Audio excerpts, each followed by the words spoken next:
Welcome to another edition of Wildcat Country. Eric Cohen and Shane Dale, and we are back to a victorious episode. Well, for the most part, Shane, for the most part, the men's team is really good once again, and all the crap that I've been saying the last few weeks is out the window and makes me look like a fool, which I'm good with, but I'm calm now, and the schedule in February looks pretty good. Let's be honest here. We'll talk about that.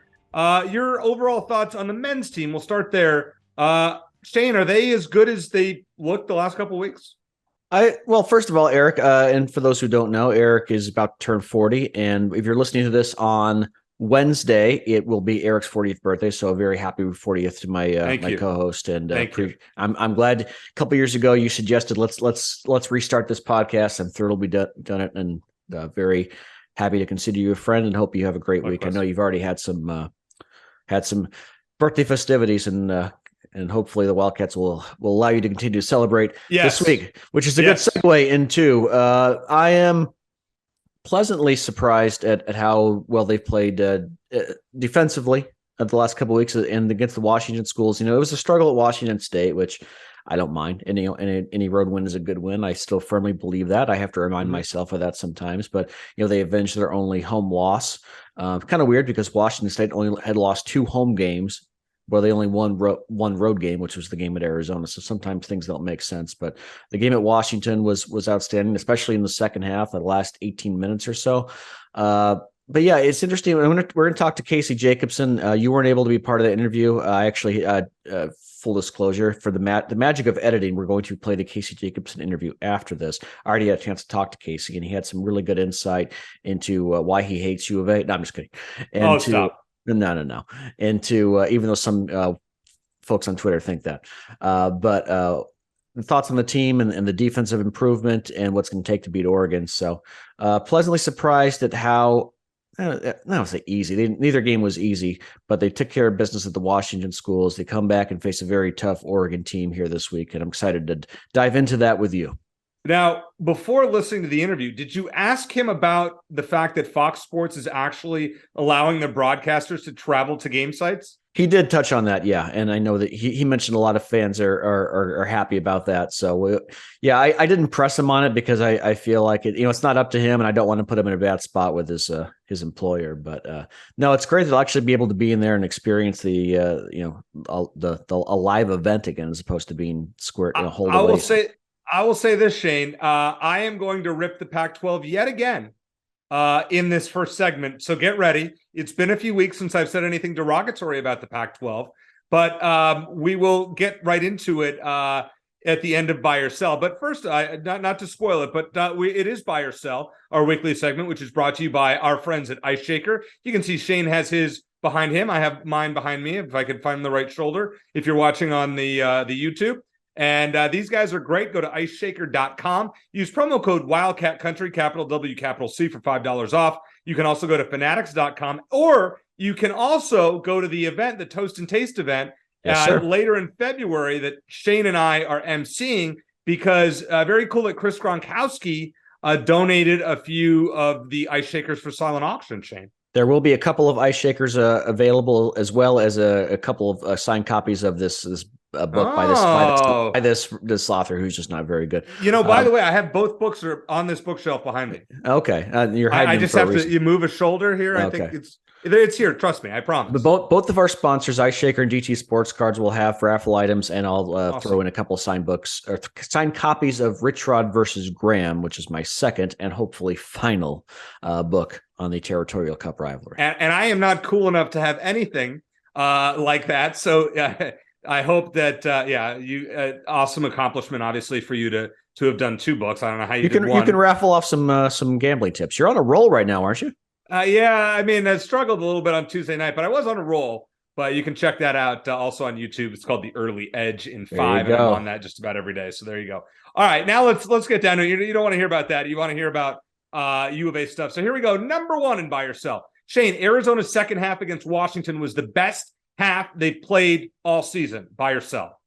Yeah, I'm trying to think of another half where they were this dominant, and recency bias is probably factoring in, but probably they had a few defensive lapses, but that was kind of late in the game for the most part when the game was out of reach. So yeah, when I'll tell you, the more I watch Arizona basketball this season, the more I think that the team is going to go as far as Kirk Kriisa takes it. Tubelis and Ballo are the stars of the team. The front court is the crown jewel of the 2022-23 Arizona Wildcats. But Kirk Kriisa, when he's on, man, and he hit 6 3-pointers against Washington, you can't beat Arizona when he's shooting that well. And it's a good thing because he's going to shoot whether he should or not. We know that about him. Yeah. And I talked to Casey had some good insight on that as well. So another plug for that interview. But yeah, it was a great, well-rounded game. Their passing is great. They only committed 9 turnovers in that game, which is outstanding. I think that most of those were in the first half. So it was great to be able to shut down that crowd and make it an easy game as opposed to their first game in Tucson against Washington. So look, the Huskies aren't that good, but any road win's a good win. It's a tough trip up in Washington in Pullman and then Seattle. So very encouraged, and they're definitely their best offensive performance in a long time. I mean, it's been a while. Long time, Shane. It's been a while since they've gotten close to 100 points. Yeah, they haven't scored close to 100 since they had 93 against Morgan State. And before that, 99 against Texas A&M Corpus Christi. Outside of that, they had hit 80 against USC. They had 81. They had 86 against Oregon State. But they've kind of struggled lately. Yeah. Arizona for a while they were the highest scoring team in the nation early on. But to drop 57.5, I don't care who you're playing. I mean, that is that is averaging almost 3 points a minute. That efficiency is crazy. Now, I thought the Washington State game, Arizona would be comfortable. It kind of wasn't. Arizona won by 5, something like that. And I thought the Washington game would be close-ish. Yeah. I was wrong. I mean, the first half was right. They're up by 2 at halftime. Washington was ahead most of the first half. Yeah. But then this team put it into extra gear, which was really impressive to see. It's what we all kind of needed to see. And you're right, Shane, about Kirk Kriisa. I think I saw a stat, and I can't remember the actual numbers, but when he shoots something like 35% or above from three-point range, Arizona is virtually unbeatable. Yeah, it's true. Like if we went and looked back at it, and I have to find the stats somewhere of how Arizona does when Kirk Kriisa shoots above 35% from three-point range, it's phenomenal. I mean, they legitimately don't lose. And he on Saturday was 6 of 11. I mean. Yeah. When Kirk Kriisa goes 6 of 11, Arizona's going to win 95% of the time. Would you agree with that? Yeah, forget about it. Yeah. When the rest of the team is playing 90% as well as it's capable, and that includes Tubelis and Ballo and Pelle Larsson off the bench now, and Courtney Ramey's making some outside shots, and Kylan Boswell is doing his, and they're able to limit the turnovers to say 15 or fewer, and Kerr does that, they can beat anyone in the country. I am fully convinced of that. I'm not going there yet. That's fine. But okay, number 2, we'll go piece by piece here. Number 2, Shane, Arizona will not lose again until March by herself. It's tough because I'll tell you the game I'm most concerned about in February is the next one against Oregon at this point, just because Dana Altman's team always plays the Wildcats tough. Right. Let me give the schedule first. Sure. They play Oregon State this weekend, then at Cal, who's dreadful, at Stanford, always tricky on the road. Then they have Utah, Colorado, and ASU at home. So what do you got? 7 games. Will Arizona go 7-0? What are you saying? Boy, I'll tell you, I wish I could see the Oregon game first. I think if they get past this one, then I'll hedge a little bit and say if they get past Oregon, and I know it's in McHale. I feel that game's just a toss up just because Oregon beat them by almost 20 points the last time they played a couple of weeks ago in Eugene. And you remember last year, Eric, Oregon wasn't that good then either. And they get their clock cleaned by ASU a couple of days later, college game days here, ESPN, and they take Arizona to the wire. They're down to the last minute. So it seems like a common occurrence that Dana Altman's guys always get up for Arizona. That matchup zone defense they play always is like this hybrid man zone defense. Always gives teams it's always a pain in the butt, especially for Arizona coach teams for whatever reason. So I will say if they get past that game, I will buy for now that they will go 7-0. It's so difficult to do. Utah, Colorado, ASU. I mean, they lost to Utah. Colorado's tough. You get 5 of 7 at home, though, Shane. Yeah. So that's why I would say if they get past Oregon on Thursday, I will buy it. But this is not your average Oregon team. They caught Arizona in a tough spot, second game on the road. I think the only game that really concerns me, to be honest with you, is Stanford. And I'm not saying the other games won't be close. I mean, I think Arizona will blow out Utah. I think Arizona will. Colorado, kind of tricky. You never know. They're not a very good road team. ASU, I mean, is in a tailspin right now. I wish we were playing ASU this week. Yeah. Oh, they're in a major before they have time to figure it out. Yeah. Well, they're going to play Oregon State first. They probably should win that, and then we'll see what they do against Oregon on Saturday. But I'll tell you what, that's a team that typical Bobby Hurley team. I'm going to say the Stanford game is going to be the toughest, which is next Saturday, I believe. Okay. I believe Arizona will go 7-0 in February. Now, with that said, kind of a bonus question early on here. Arizona is currently 10th, Shane, in net rankings, which means they have to pretty much run the table in the regular season to have a legitimate chance at a 1 seed, buy or sell. Well, the net rankings aren't everything in terms of seeding. They're important, but I think there are a lot of different metrics that the committee looks at. Ken Palm, I'm sure they take into consideration, and Arizona's like 11 or 12 there. So they're still, although they're a lot more balanced in offensive and defensive efficiency than they used to be. They're almost in the top 30 now in defense, which is a huge leap forward, even though they've dropped a bit in offensive efficiency. But net rankings aren't everything. If they were, then Houston would have been a much higher seed, which they should have been last year. With that said, the men's side is so much different from the women's side in that, on the women's side, you have all kinds of opportunities for quality wins because the Pac-12 is loaded on the women's side. On the men's side, it's mainly just avoiding landmines. Because almost every game is an opportunity. Not almost every game, but a lot of games are opportunities for bad losses, and just winning just make sure that you avoid that landmine. It just kind of keeps you stable, keeps you steady in the hunt for a top seed. So these games against Oregon and Oregon State at home are prime examples. If they lose either of those at home, it's going to really dent their chances. So I think that going 7-0 by the end of the month, would that have them as a 1 seed? Maybe going into their last, they finish at the LA schools. But I will say that they probably need to go 8-1. Maybe they can afford to lose at UCLA if they win the Pac-12 tournament and get a 1 seed. But the margin for error is very small just because the Pac-12 absolutely sucks. I'll say this. Whatever seed they are, please do not put them in Houston's bracket. As I've seen, like my favorite bracketologist, Joe Lunardi from ESPN, and I say that sarcastically if some of you have not been listening to this program for the last few years. He has Houston as the 1 seed in the West and Arizona as the 2. Now, looking at the bracket that he had for Arizona, I'm thinking there's not a team I would really be scared about until the Elite Eight to play Houston. I mean, it's really a generous bracket that he gave them. I think Michigan State or Boise State would have been the second round game is what he has right now. I don't remember who the 3 seed was, but I was like, they're not that great. I just don't want to play Houston again until the Final Four. And I'll be honest, I don't want to play Houston again because guess where the Final Four is? It's in Houston. Oh, yeah. I hope somebody else knocks them off because just a team like that is Arizona's kryptonite. Yeah. With that said, I think Arizona pretty much has to. They can only lose one more game in the regular season, and that's UCLA. And I think they must win the Pac-12 tournament. I think they have one loss. Otherwise, I just don't see a 1 seed in play here. That's probably accurate. But I will say this, Eric, that two of the best teams, defensive teams in the country in Ken Palm, Tennessee and UCLA. Arizona has wins over both of them, and Houston plays a very similar style. Even they play a more of a slower plotting style. So that gives me hope that if Arizona were to face Houston again, they'd perform better than they did last year. I certainly hope so. Okay, number 3, Shane. Regardless of the success lately, it's kind of fair to be concerned about our guy, Henry Vatar, who hasn't really played much, played 19 minutes in January. Are you concerned about his long-term future at Arizona, buy or sell? I'll sell it. I'm not concerned yet. I think it's kind of natural this time of year for coaches to shore up their rotation a little bit once you have it down a little more.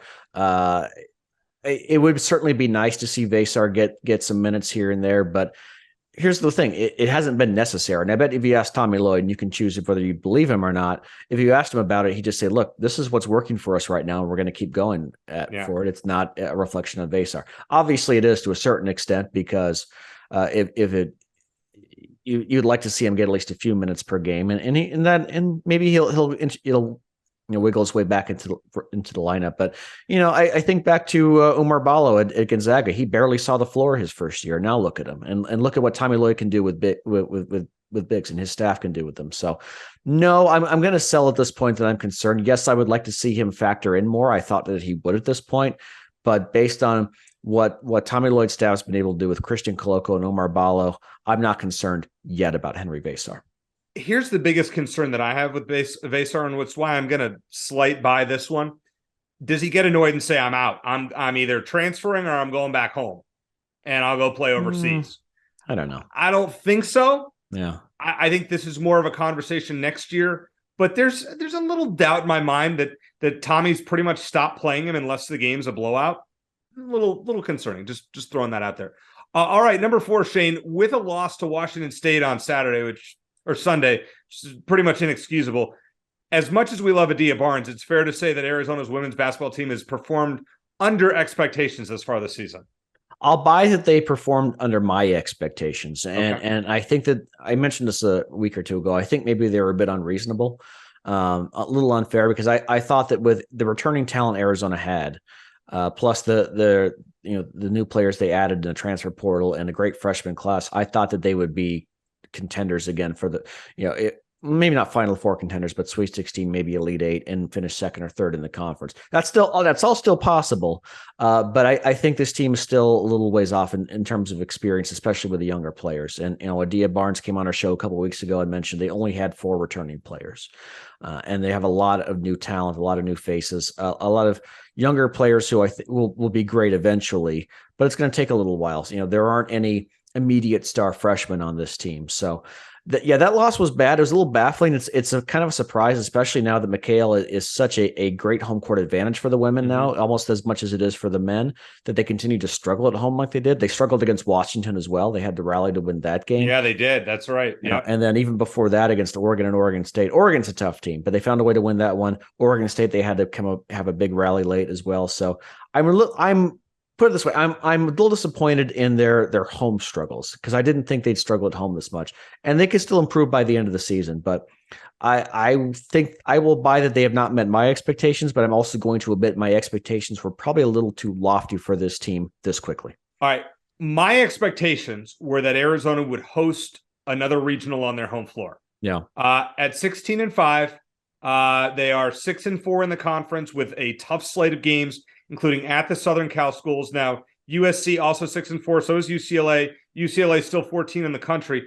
I mean, Arizona has to get at least 1 out of 2 this weekend. If they get swept, you can a top 4 seed is out the window. Like it's gone.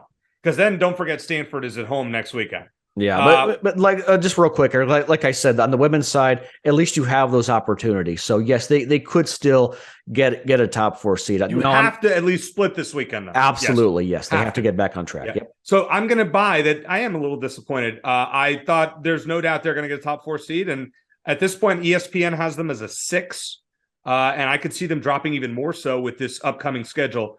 Yeah, I'm concerned. I'll be honest. I don't like what I see from this team. In the last few weeks, they should have won at least one of those 2 games in the Mountain. Those tough. Well, the Utah game in particular, yeah. But and then losing those to what it was, but losing to Washington State at home by double digits is inexcusable. Just like that Kansas game at home was inexcusable. You can't. I mean, this is just a team that could very well just flop early on, or they could make a run in the tournament. Who knows? So okay. The bonus question today, Shane. So let me just give a little background. The Pac-12 was like Comcast was pretty much paying the Pac-12 extra for their network for like 10 years. And nobody discovered this until lately. And now, because of this, Arizona and all the other member institutions owe Comcast $4 million. So this just comes out of Arizona's athletic budget because of this worthless Pac-12 network, which none of us can get without having a friend's password or you having some, whatever you have. Yeah, Fubo. Yeah, great. I have Fubo. Okay, so I'm going to phrase it this way. The Pac-12's latest snafu, which is going to cost Arizona significantly financially, is another reason, Shane, that it's time to make a move to the almighty Big 12. I will buy that. I'm definitely leaning that way. I think I was already convinced that it would probably be a good decision, especially with UCLA and USC leaving.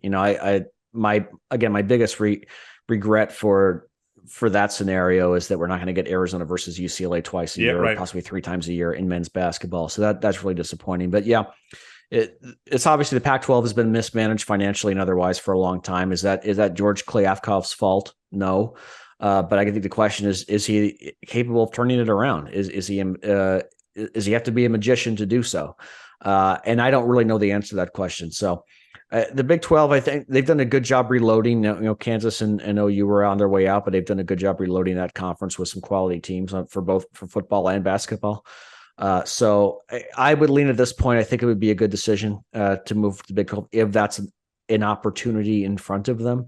But and you pointed out, you made a good point, Eric, that there aren't a lot of great traditional rivalries for outside of UCLA and USC for Arizona in this conference, outside of ASU, obviously, for football. Right. There are Oregon, sort of, maybe. Who are you excited to see? So here's first of all, the latest rumor, Shane, is that San Diego State and SMU are the two schools that if the Pac-12 wants to stay at 12, they're going to go back to.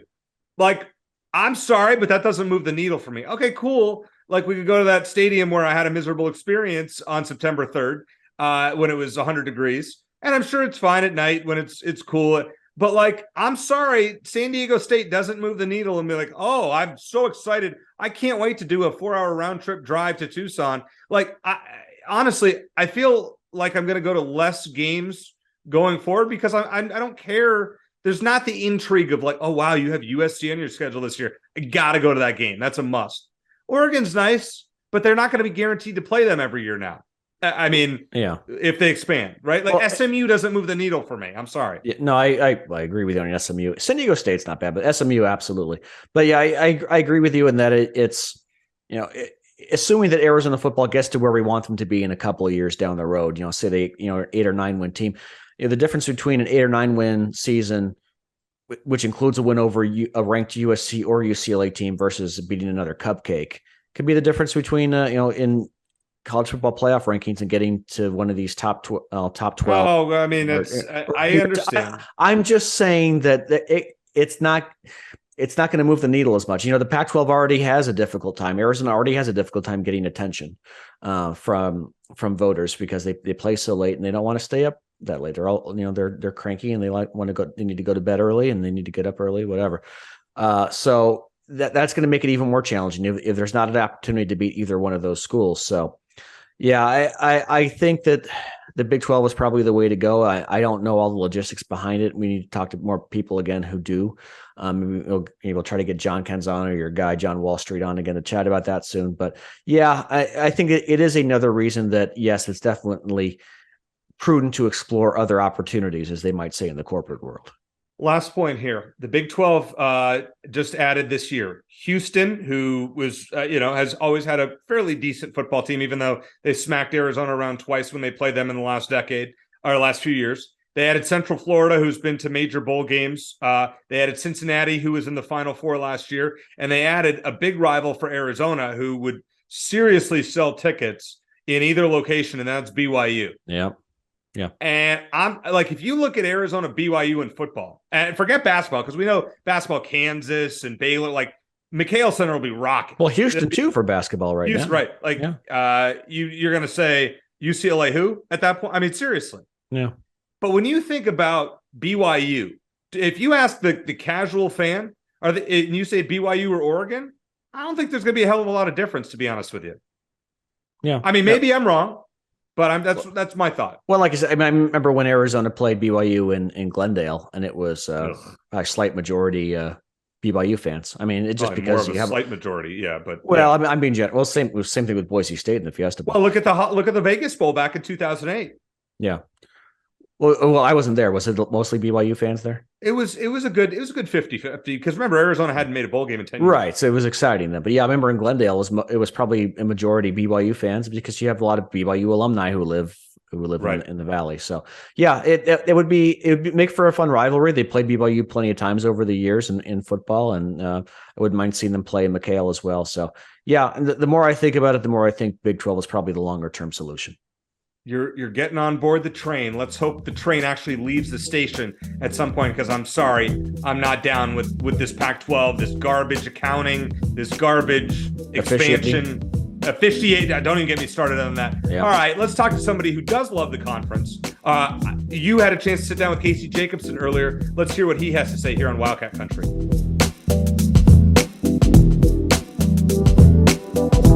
Scooby, we sent you an ice shaker. They are a sponsor, courtesy of our buddy Chris Gronkowski. You have it right there. I love my ice shaker. Fun fact: when I trained with Glenn Gronkowski, everybody, when we were trained together, people thought I was the other Gronk brother, so it's kind of funny. But yes, I love my ice shaker. It is very good. I use it every day. I am a veteran to the ice shaker game, by the way. What's up, Wildcat Country? Chris Gronkowski here. Use coupon code Wildcat Country at iceshaker.com. All right. Well, my co-host was so disgusted by our guest's blatant anti-U of A bias during his broadcast that he decided to sit this one out. Not really. He's actually at dinner right now, but I'm glad he's willing to chat with us again. He's actually one of my favorite guests, Casey Jacobson, Fox Sports and Pac-12 Network's analyst, former Stanford star, joining me on Wildcat Country. Casey, thanks for joining us for a third time, I believe, on the podcast. First question for you. Who's the best team in the Pac-12 right now? Well, currently it is Arizona, and no, I don't hope Arizona loses. Yes, you do. That wouldn't make any sense at all. Arizona is one of the flagship programs in the Pac-12. I am a West Coast Pac-12 guy. I know that, but a lot of U of A fans are convinced that you're and I understand that, and I'm not. Look, everybody's entitled to their own opinion. That's why they call them opinions. They can have theirs. One of the things that is sometimes difficult, if you want to call it that, in my profession as a broadcaster is I am unbiased, or at least I try to be. There are certain games, though, where one team in particular is making more plays or more exciting plays, or one team is playing at home versus the other team on the road. And sometimes officials and announcers can be affected as far as like how they call a game emotionally. Sure. When the crowd goes wild, you have to raise your voice. You have to be bigger. When a road team scores, it often quiets the crowd, and so I can talk in a normal voice. Yeah, but Casey, view that as But that kind of logic's not going to fly on Twitter, Casey. You know that. I get it. Yeah, but we're not on Twitter. We're on a podcast where we can hash things out man to man. And the U of A listeners can scream at me through their phone or their car speakers, wherever they're listening to this. Yeah. But I'm just trying to explain how, as a broadcaster, sometimes it may seem that I'm getting more excited or less excited about a certain team or a certain game, when that's not the case at all. Arizona's awesome. They have awesome players. And to your question, though, who's the best team in the Pac-12? I mean, it comes down to UCLA and U of A. I think that's pretty clear. Now, U of A just beat UCLA in a knockdown, drag-out defensive war, a game that I actually was really impressed with both teams. Impressed that Arizona could win a game like that and show that they're an improving defense, and also impressed that UCLA hung tough despite the fact they couldn't make a shot. I mean, UCLA was terrible and still had a chance, a couple possessions here and there. So on the road in the toughest environment, McHale Center is the toughest environment to play in the Pac-12. It's not close. Yeah. And so it's one of those two teams, Shane. They're both going to have a rematch, the very last regular season game. I can't wait to see that one. But right now, it's clear U of A is playing better basketball than UCLA. But when you look at it in totality, man, they are super duper close. I would say Arizona has the better resume, though. That's like from an NCAA perspective. Yeah, U of A has better wins, better quality wins. But just like studying and watching these teams play this whole season, the difference between the two is very small. Since we last spoke, Arizona's defense has taken some big steps forward, like you alluded to. They've went from just below 70 in Ken Palm adjusted defense to just outside the top 30 now. They held UCLA to 52 points a couple of weeks ago. What have you seen Arizona do differently, if anything, on defense these last few games? Yeah, that's tough to. Well, I mean, they've made a few adjustments, right? But I'm not going to say that bringing Pelle Larsson back off the bench, where he won the Sixth Man of the Year award last year, has led to them all of a sudden becoming a defensive juggernaut. That certainly is not the case, but it's, I guess, one of several things. I would say, without being in the locker room and being in practice every day, Shane, I think it's clear that Tommy Lloyd and the whole staff, is aware that this season is building towards the NCAA tournament, right? And what tripped Arizona up last year in the NCAA tournament? Well, they played a couple of really athletic, really physical, gritty defensive teams in TCU and Houston. Yeah. Back-to-back games, those teams wanted to drag the game down a little bit.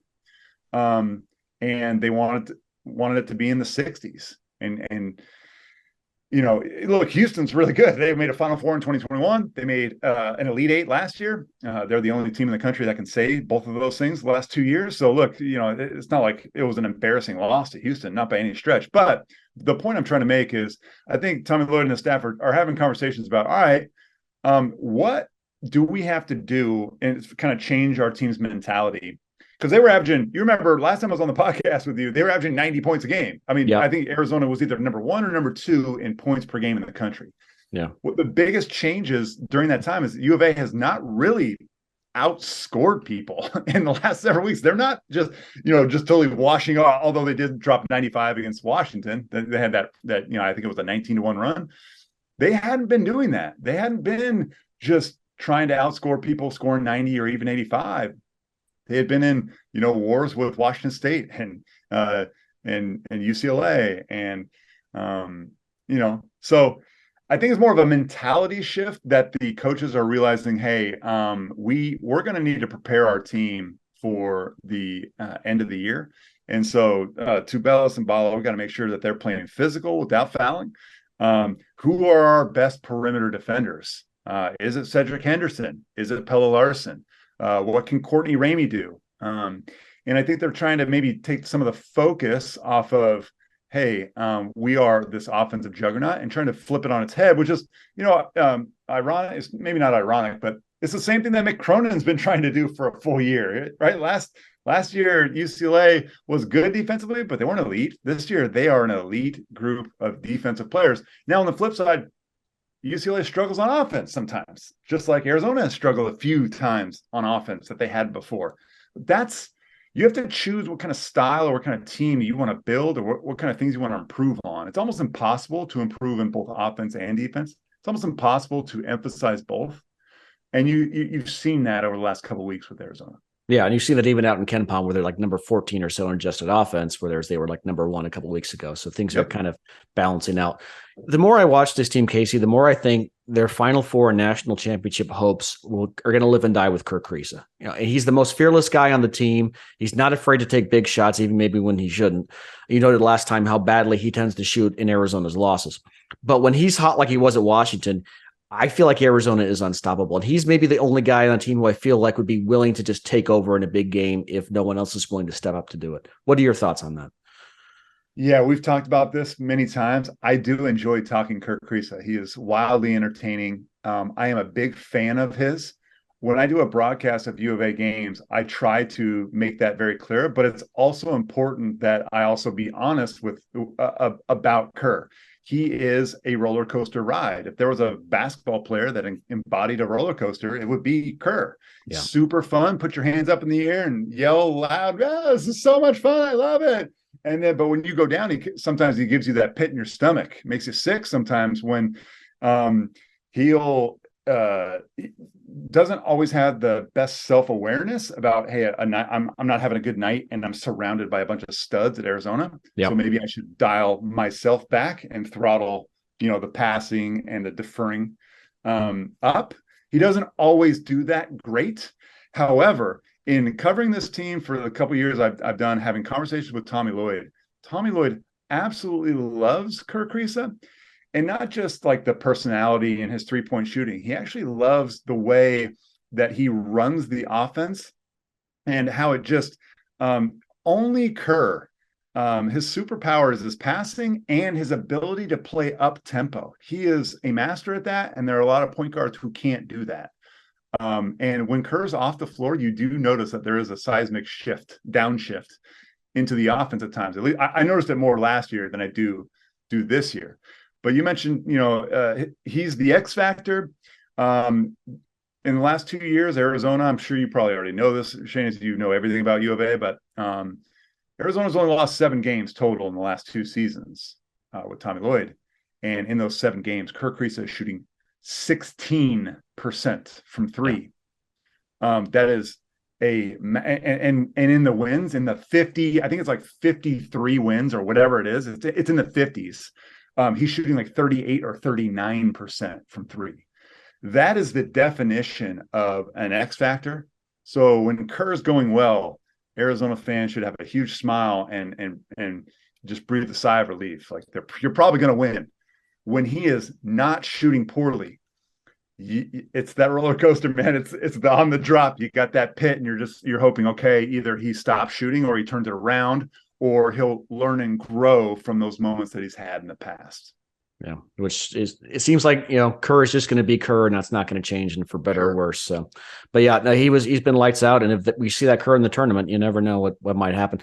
Last time, also when we talked, Casey, you said you don't think depth is as big a deal, at least during games, as we like to say it is. Well, Tommy Lloyd's essentially shortened his rotation to 7 guys in the last couple of weeks, and it's been working pretty well to this point. Do you think that rotation is sustainable for Arizona the rest of the way? Just those 7 core guys? Yeah. So you mentioned the starting 5. Now that Pelle Larsson's coming off the bench, he's a 6th man. Then Kylan Boswell's been getting big minutes and been really getting better. I'm kind of proud of him, watching him grow. And so like Adama Ball's kind of out of the rotation. Henry Vatar as well has kind of faded out as well. Yeah, Vatar's kind of playing. I'm one of those people who just believe that if you have 7 good players in college basketball, that is plenty. It's not like the NBA where you're playing 82 regular season games and then playoffs. It really is just a massive marathon.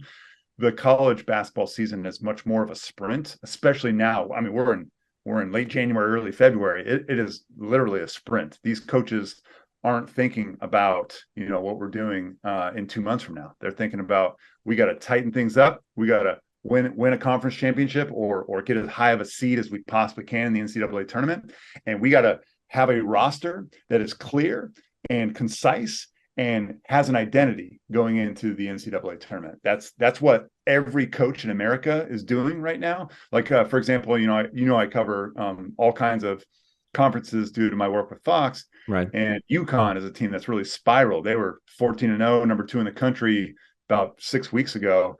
I think they've lost 7 of 9 and haven't been able to find themselves. And they're trying to figure out who they are. They're having to, and Danny Hurley, their head coach, is having to tighten their rotation down quite a bit. So guys who are playing really well aren't playing at all. So this isn't an Arizona issue. This is an entire college basketball issue. I really like Arizona's top 6. Still, Kylan Boswell, I want to see him, in bigger games continue to play well. But Arizona has 6 dudes. They got 6 studs, which is a lot more than a lot of other teams can say in the country. One of Arizona's toughest remaining regular season games is this Thursday when they host Oregon, which blew out Arizona a couple of weeks ago in Eugene. And Dana Altman's defense, that matchup zone he likes to play, always seems to give Arizona trouble. It did when Sean Miller was the coach, and it does now.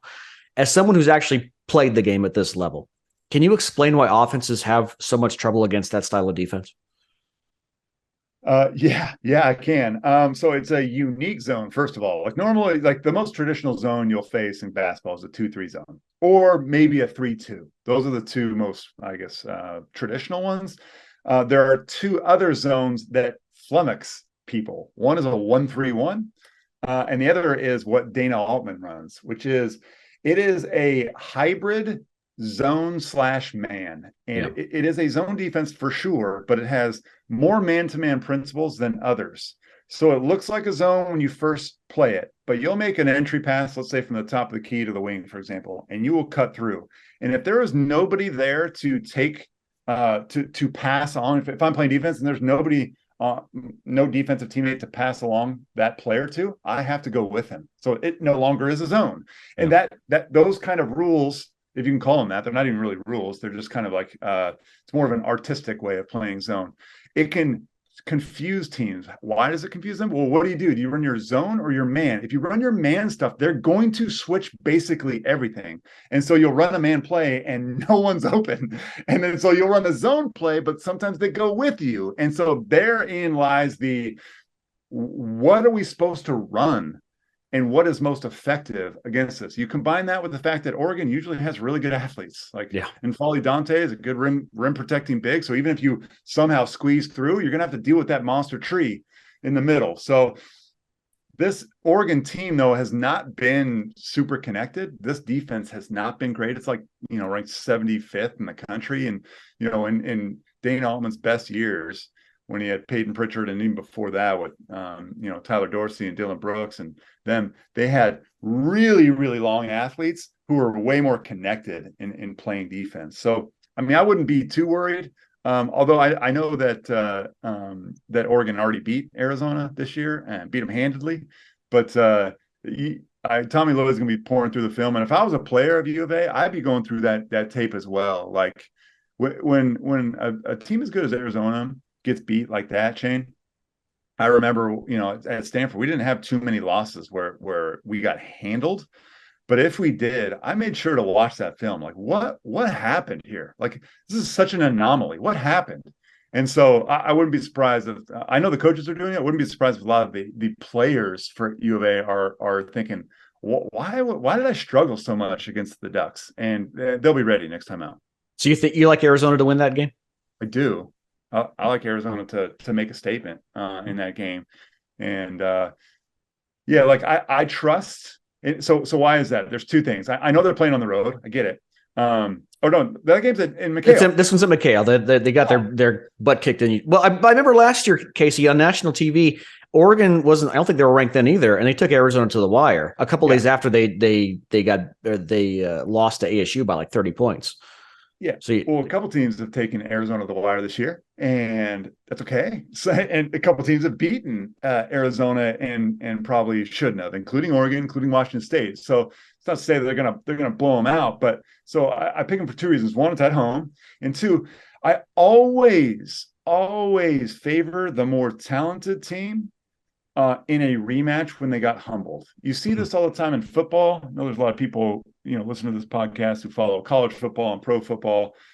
When a team gets embarrassed, who's really good, like they got a good quarterback, they got a good coach, and they got a good tradition, they're expected to do well, and they get smacked. Isn't it always don't they always bounce back if they're good? If they're crappy, then they don't. But when they're a good quarterback, they bounce back. And I feel very much the same way in college basketball. I see this all the time. This is the true test of, teams that are good to great, and especially at home. Okay. So, it doesn't mean that UCLA's lost 2 games in a row. Doesn't mean they're a bad team. No, but they got beat by U of A and their crosstown rival USC on the road, both games on the road. That's not crazy. But if they played those two teams again, like UCLA playing Arizona, as long as UCLA is healthy, I'm probably going to pick UCLA in that game because they're well coached, good team. They're at home, and they got not embarrassed, not smacked, but they got beat. Yeah. So college kids, often good ones, rebound very well. They're a little bit more laser focused. They're willing to take on a little bit more harsh coaching, if you know what I'm saying, and bounce back. Let me get your thoughts on this, because I mentioned on Twitter a few days ago, Casey, that I think Tommy Lloyd's done an even better coaching job this year than he did last year, because I don't think there are any imminent first-round picks on this team. Now, some Wildcat fans took issue with that because they think Azuolas Tubelis is a first-round pick. I think he's probably a second-rounder myself. Where do you, if he enters the draft after the season, where do you think he'd go? I'd agree with you. He is a draftable player, no question. He will play in the NBA. I'm pretty confident of that, unless something weird happens.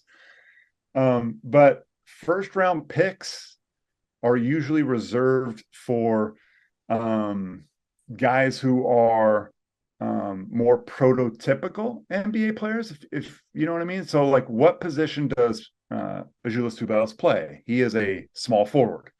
He in the NBA right now, small forwards are usually super athletic, really tall, He's tall, and Azuolas is pretty athletic, but he's not elite. And most small forwards or power forwards in the NBA can shoot now from three. Right. And so there's just and defensively, like, can he guard multiple positions at the NBA level? That's also in question. So there are a few question marks that don't take him out of being draftable, but they definitely take him out of being a surefire first rounder. I think that's fair to say. And if Azuolas was on our podcast right now, I wouldn't shy away from saying that. Doesn't mean that he can't work out in the offseason and change that. But as it stands right now, the guys he's going up against or will be drafted, with, they're probably more athletic. They're probably better 3-point shooters. And so he'll have to deal with that. But hey, man, he's a tough talent, and he'll be an NBA player. So I'm not too worried about that. Do you think he and Oumar Balla would benefit from another year at Arizona? Yes and no. So whenever it comes to this kind of question, Shane, I always say that it is a total individual decision. And anybody who says you should do this, you should go. Like Johnny Juzang would be a really good example of this in the Pac-12. Johnny had averaged 25 points a game when UCLA went on that run to the Final Four in 2020. And everybody's like, oh, he was so hot. He was amazing. He should go to the draft. He does, and he comes back, and his numbers go down. And, he doesn't get drafted. And everybody's like, oh, he should have gone to, it's like, no, you don't understand. Like, guys have different circumstances. They have different wants and goals and dreams and aspirations. And does everybody want to play in the NBA? Yeah. So I'm not saying that Johnny Juzang didn't want to play in the NBA, but like, was that his end all be all? And in fact, did he really go and actually get advice? And GMs were telling him, hey, Johnny, you had a great tournament, but you're probably not a first round draft pick. And he took that and said, okay, I'll come back then. It's like that kind of stuff happens. And we all as fans and media are like, this guy should go, this guy. Do people realize that there's only is there 62 picks total? You realize that every player in the country wants to be one of those 62 every year. And there's overseas guys that we're not even thinking about. We're not even watching right now. G League Ignite guys that we're not even playing.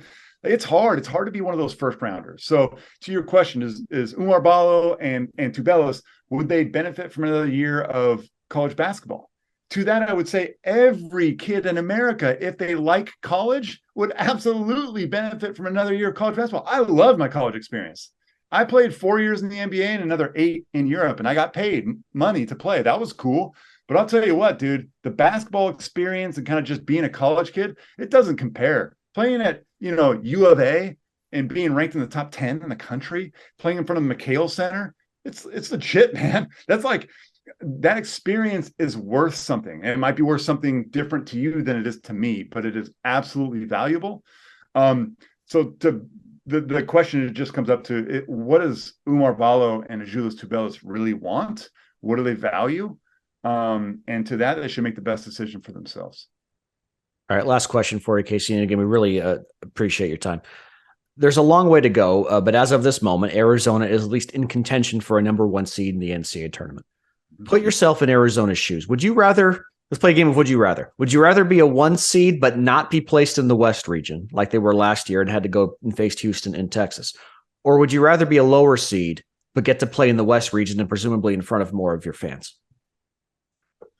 It's a good question, a tough one to answer. I would say, Arizona fans travel super well. Yeah.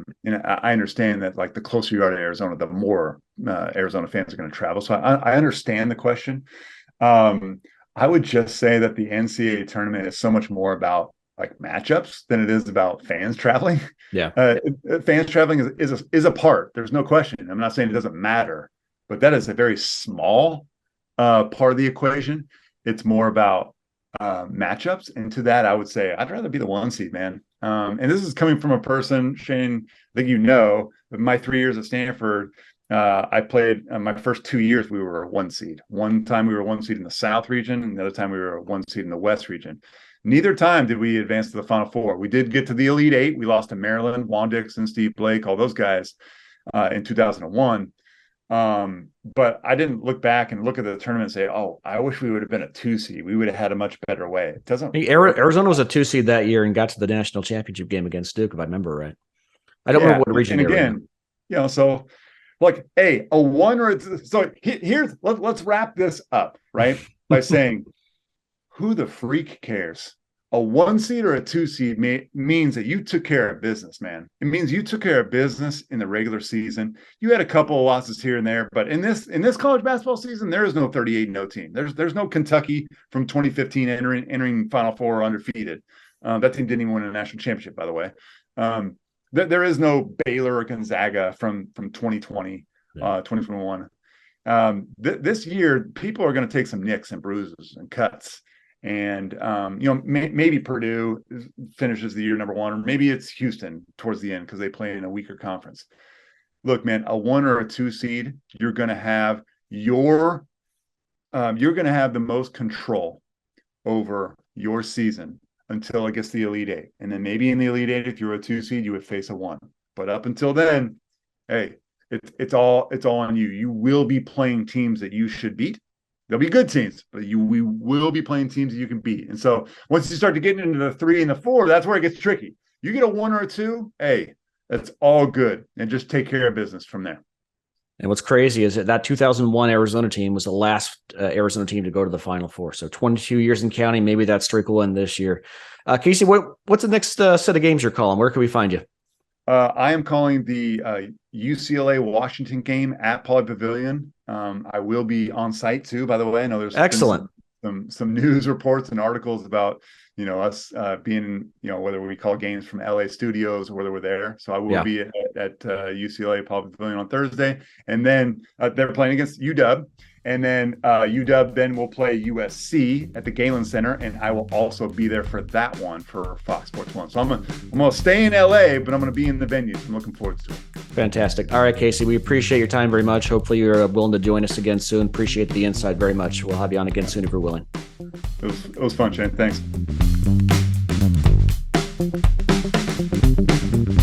If you're looking to add value to your sports cards, you've got to check out dtsportscards.com. They're an authorized dealer for PSA, which means you'll get great prices on your submissions if you go through them. And for just $2 a card, DT Sports Cards will take a close look at each card you submit and let you know whether it's worth grading. I just submitted some high-end hockey cards. They took a very close look, said they're good to go, and they all earned a PSA 10 grade, which tripled the value of each card. DT Sports Cards is located right here in Arizona. They provide quick, personalized service through email or direct messages. Find them online at dtsportscards.com and check them out on Instagram at dt_sportscards. Want to thank Casey Jacobson for sitting down with Shane. I'm sorry I missed it. Always great to have Casey on. I always appreciate his enthusiasm. Want to first of all say that this segment is presented by DT Sports Cards, which Shane will tell you about here shortly. But your thoughts, Shane, on talking with Casey, just, his thoughts on Arizona going forward. Well, he thinks Arizona's the best team in the conference right now, right here and now. I would agree. He thinks UCLA will win the rematch at Pauley. I agree. Let me ask you a question that I asked him, though. Would you rather Arizona have a 1 seed again and play in a region other than the South, or other than the West, rather, like they played in the South last year? Or would you rather them have a lower seed and play out West? It's a great question. I'm going to stand by with what I said in the first segment. I don't want to be in Houston's region. Yeah. I will take my chances against Kansas. I will take my chances against Alabama's pretty good. I'll take my chances against them. And I'm sorry, I know the Purdue love with Zach Edey, who's going to win the Wooden Award and everything like that. Matt Painter is a constant. I mean, didn't they lose to St. Peter's last year? Like, this guy chokes every year.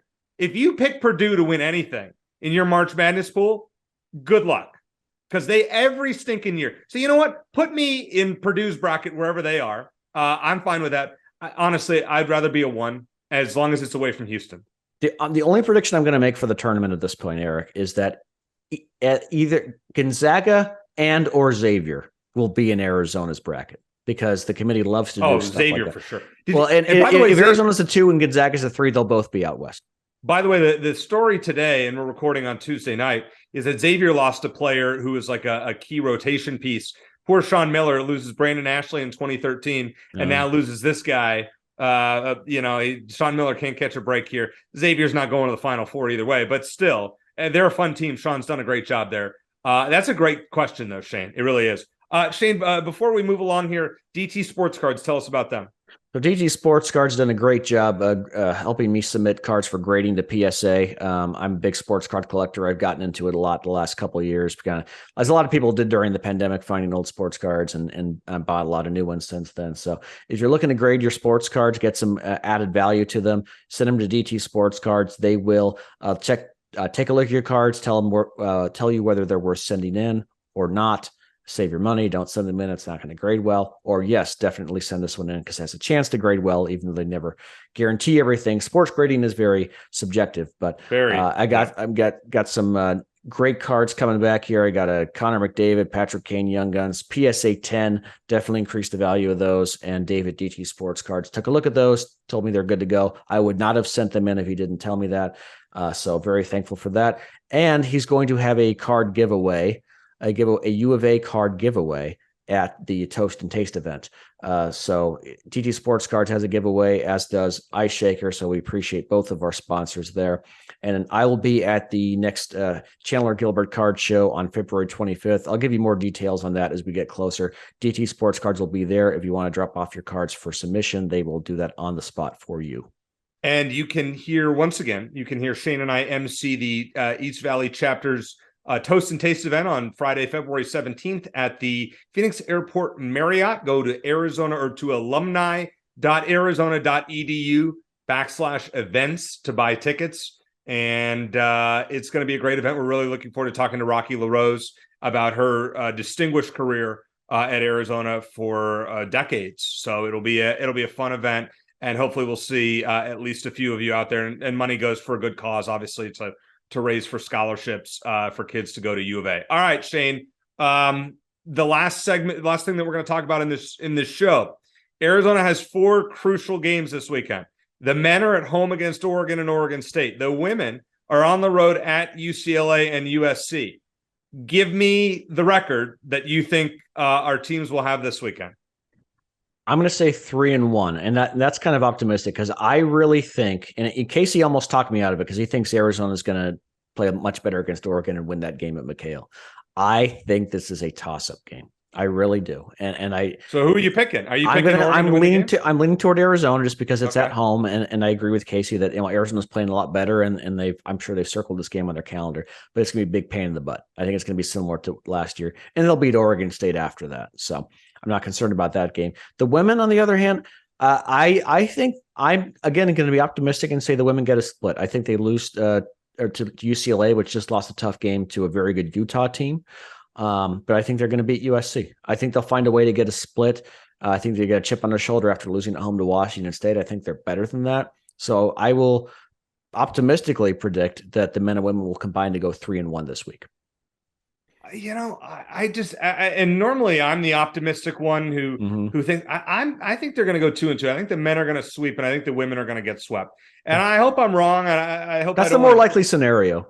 Yeah, it is. I think the women are in kind of a midseason funk. I would love to see them especially beat USC because it rides that momentum going into the Stanford game, which is next week. That's should be a really exciting game, nationally televised. The UCLA, I mean, that's obviously important. I think USC for the momentum of the season is huge. I'm going to say 2-2. You're going to say 3-1. I hope you're right.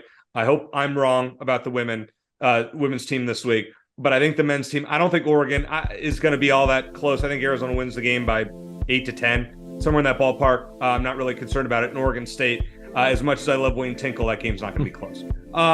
So great show, Shane. Really appreciate the fact that you had a chance to sit down with Casey Jacobsen. Sorry I wasn't there. For Shane Dale, I'm Eric Cohen. Thanks for listening. And as always, bear down.